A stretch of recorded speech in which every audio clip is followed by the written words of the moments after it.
Bonjour à vous, j'espère que vous allez bien. Je fais cette vidéo pour vous parler de la différence que je vois entre les notions d'éveil spirituel et de libération spirituelle. Alors pour vous peut-être que c'est des expressions qui veulent dire la même chose, qui sont synonymes. Ça dépend en fait du sens qu'on va donner aux mots. Mais dans ma terminologie, je pourrais dire dans ma vision des choses, c'est quand même deux notions très différentes. Et pour vous faire bien comprendre la différence que je vois dans ces deux notions, je vais m'appuyer sur la métaphore du chemin qui mène au sommet de la montagne, où le sommet de la montagne, c'est le but et ça va symboliser la libération spirituelle, alors que le chemin qui mène à ce sommet de la montagne, à cette libération spirituelle, c'est le processus d'éveil spirituel. Alors pour ma part, je me considère en cheminement, donc je me considère comme éveillé spirituellement, mais pas du tout comme libéré spirituellement, parce que je considère que je n'ai pas atteint le sommet de la montagne.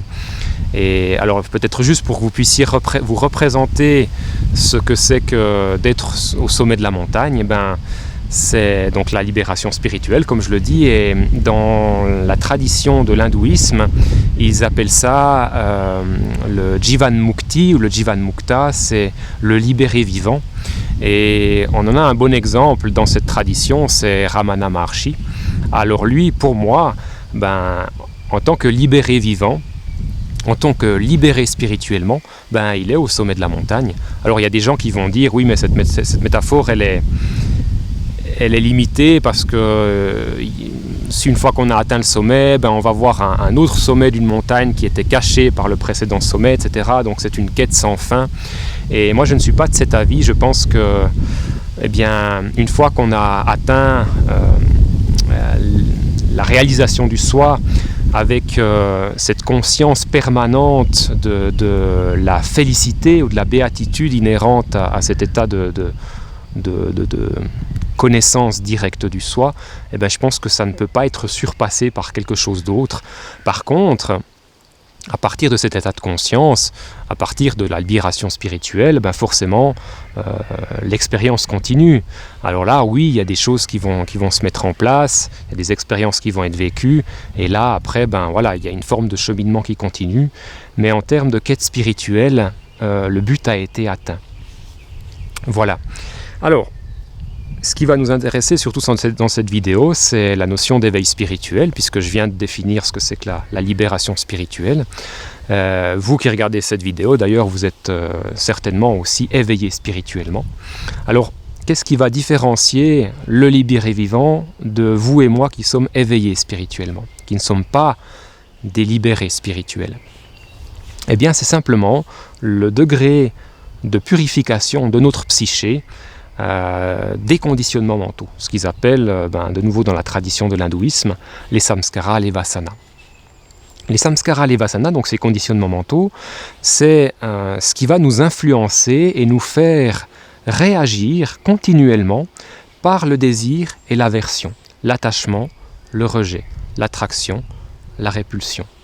C'est les tendances contraires, les opposés qui doivent être conciliés, neutralisés, pour qu'on puisse progresser sur ce chemin spirituel. Donc en fait, on pourrait dire que l'éveil spirituel, c'est un processus graduel qui va dépendre du degré de purification ou d'élimination, degré de nettoyage, si je pourrais dire comme ça, de ces tendances opposées.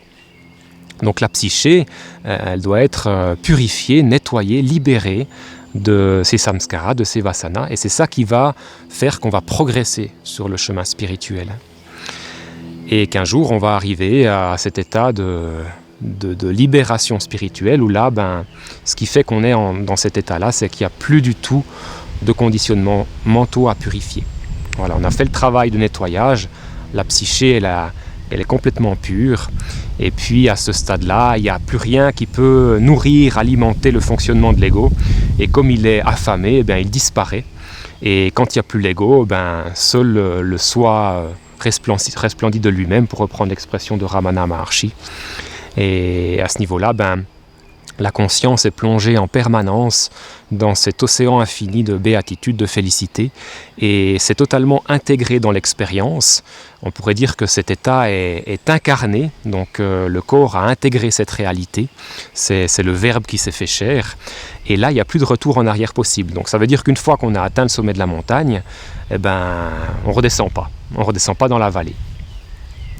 C'est cette image traditionnelle de le cours d'eau qui va entrer dans l'océan et il va s'y diluer, et une fois qu'il est complètement dilué dans l'océan, forcément il ne peut pas revenir en arrière. Et ça, si on transpose ça à ce qui se passe au niveau de l'être, c'est la conscience individuelle qui va se diluer dans l'océan infini de conscience, et puis là effectivement, comme il n'y a plus rien qui va pouvoir le ramener à l'état d'identification à la personnalité, puisque les conditionnements mentaux ont été éliminés, cet état de félicité est permanent. L'état de samadhi, comme il l'appelle dans l'hindouisme, il dure. Ce qui n'est pas du tout le cas de nous autres les éveillés, puisqu'on peut certes avoir des moments comme ça d'extase mystique, de fusion avec le tout. On peut avoir des moments éphémères de samadhi, ces expériences non duelles. On peut avoir des satori aussi, comme ils appellent les Japonais. Il y a des petites différences entre tous ces états d'expansion de conscience. Je ne vais pas rentrer dans les détails dans cette vidéo. On peut aussi par moments se sentir intensément vivant dans l'ici et maintenant, un sentiment de vitalité. On peut avoir le cœur qui s'ouvre, l'amour, la compassion, etc. Mais ces états sont éphémères, ils ne durent pas, alors qu'ils sont permanents chez le libéré vivant. Pourquoi ? Parce que justement chez nous, les éveillés, on a encore tout un travail de purification de notre psyché à entreprendre. Et c'est ça en fait qui détermine ce degré d'avancée sur le chemin spirituel. C'est le degré de purification, de nettoyage, d'élimination des conditionnements mentaux. Alors, qu'est-ce que je veux dire encore ? Oui, vous avez peut-être déjà entendu cette expression qui vient du titre d'un livre bien connu de tous les gens qui cheminent spirituellement. C'est le livre de Jack Kornfield. Et le titre, c'est « Après l'extase, la lessive » ou « Après l'éveil, la lessive ». Ça veut bien dire que même si on a eu des expériences comme ça d'expansion de conscience extraordinaire, où on a été temporairement dans un état de béatitude, de félicité, il faut continuer le travail après, parce que c'est pas le bout du chemin. On a encore tous ces samskaras, ces vasanas qui nous influencent. Et d'ailleurs, ce qui est intéressant, c'est de te parler de Nisargadatta Maharaj, qui était un des autres grands maîtres réalisés dans l'hindouisme. Et lui, quand il y a des gens qui venaient à lui et qui venaient avec cette forme de prétention qui consiste à dire voilà, j'ai réalisé le soi, tout comme vous, je n'ai plus d'ego, etc. Il les ramenait à leur réalité en leur posant une question toute simple, mais où en êtes-vous avec vos attachements, vos rejets, où en êtes-vous avec vos désirs, vos peurs, etc. Il voulait faire comprendre comme ça à l'individu que, s'il a encore des choses comme ça en lui, c'est qu'il n'a pas complètement purifié sa psyché des samskaras, des vasanas, et donc que son éveil n'est pas permanent, et qu'il y a encore une forme de souffrance, qu'il y a encore un ego qui va récupérer tout ce processus d'éveil pour se valoriser, s'enorgueillir, donc pour compenser quelque chose avec lequel il n'est pas en paix, tout simplement. C'est des mécanismes d'évitement très subtils où on va s'illusionner comme ça en se croyant éveillé, et c'est en fait pour pas voir la réalité en face, pour continuer de se mentir à soi-même. Et ça, c'est un grand piège chez les éveillés. D'ailleurs, il y a le titre d'un autre livre qui est très évocateur à ce sujet, c'est Le grand sommeil des éveillés. Ça, c'est un ouvrage de Daniel Audier, je crois qu'il s'appelle comme ça. Et le grand sommeil des éveillés, alors oui, comment un éveillé pourrait être en sommeil ? C'est justement parce qu'il y a encore plein de choses à travailler, à purifier. Un Ramana Maharshi, il n'a plus rien à faire. Effectivement, à son niveau, il n'y a plus d'efforts à faire. Les efforts ont été déjà accomplis précédemment. Et une fois que la psyché elle a été purifiée de tous les conditionnements mentaux, alors il n'y a plus de force contraire, de force opposée qui peut venir sortir le libéré vivant de l'état de connaissance du soi. C'est ce qui fait toute la différence. Mais tant qu'on n'est pas au sommet de la montagne, il y a ces forces opposées et c'est pour ça qu'il y a une nécessité de cultiver le sens de l'effort. Forcément, s'il y a une force opposée, c'est un petit peu comme un jeu de tir à la corde. Si on cesse de faire les efforts, alors on est pris par les samskaras, les vasanas, et puis c'est eux qui nous ramènent constamment à leur réalité et on souffre. Alors le sens de l'effort, quel est-il ? C'est un effort de renoncement, ce n'est pas un effort physique, c'est un effort de concentration de l'attention juste qui va permettre à l'esprit de se positionner dans l'équanimité. C'est un petit peu comme le funambule sur son fil qui, pour ne pas perdre d'équilibre, est obligé de produire un effort. Et cet effort va lui servir de garder le cap, de garder l'équilibre, de garder l'équanimité. Et c'est exactement ce qui va se passer au niveau de l'esprit. L'effort spirituel, il est produit au niveau de l'esprit. Je disais que ce n'est pas du tout un effort physique, c'est un effort d'attention juste, de concentration, d'observation vigilante, qui va nous permettre de nous détacher, de nous désidentifier. C'est en fait synonyme de lâcher prise, d'abandon, de maîtrise de soi. Mais donc il y a bien un effort à faire, sinon on s'identifie naturellement aux conditionnements mentaux, et puis pour ça il n'y a pas d'effort à faire. Il y a comme une force d'inertie, c'est ces samskaras qui font les efforts pour nous tirer à leur réalité, et à ce niveau-là, on va les nourrir de l'énergie d'identification, et puis ils vont se renforcer. Et voilà, donc il n'y a pas de miracle à ce niveau-là.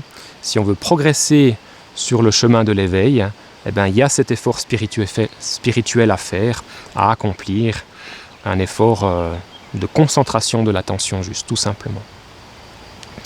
Voilà, et c'est comme ça qu'on progresse. Donc il y a des degrés d'illumination de la psyché. Plus elle va se libérer des obstacles, des entraves qu'on pourrait assimiler à des voiles, plus la lumière du soi va pouvoir se réfléchir dans l'individualité, plus elle va pouvoir illuminer l'âme vivante, jusqu'à ce que cette illumination, elle soit complète. Et puis ça, c'est le sommet de la montagne, c'est l'état de libération spirituelle. Voilà, donc j'espère avoir été assez clair pour vous parler de cette différence entre les deux notions. L'éveillé spirituellement, que nous sommes, vous et moi, et puis le libéré vivant, celui qui a atteint le but de la quête. On pourrait aussi faire un parallèle avec le grand œuvre alchimique. Du moment où on entre dans la quête spirituelle, on entre dans le grand œuvre alchimique. Ça débute par l'œuvre au noir. C'est le début de l'œuvre de purification de l'âme vivante. Et c'est donc ce qu'on va faire. C'est un chemin qui est long, c'est un chemin qui est semé d'embûches, c'est un chemin où souvent on va être pris par des illusions, le grand sommeil des éveillés. C'est un chemin où on va se dire tiens, j'ai atteint le but du chemin, et l'ego est très fort pour se mentir à lui-même. Donc c'est pour ça qu'une des clés aussi dans la quête spirituelle, c'est le discernement, la vigilance. Faire preuve d'esprit critique et donc aussi d'humilité, parce que ça implique d'avoir la capacité à se remettre en question, voir les choses clairement avec lucidité. Ah oui, là je suis encore dans une forme de souffrance, il y a des désirs, il y a des peurs, il y a des attachements, il y a des impulsions de rejet, donc je ne suis pas en paix et je ne vis pas cette félicité, cette béatitude de façon permanente. Et ça, c'est ce qui doit nous alerter, nous dire tiens, il y a encore des conditionnements mentaux, donc le travail continue.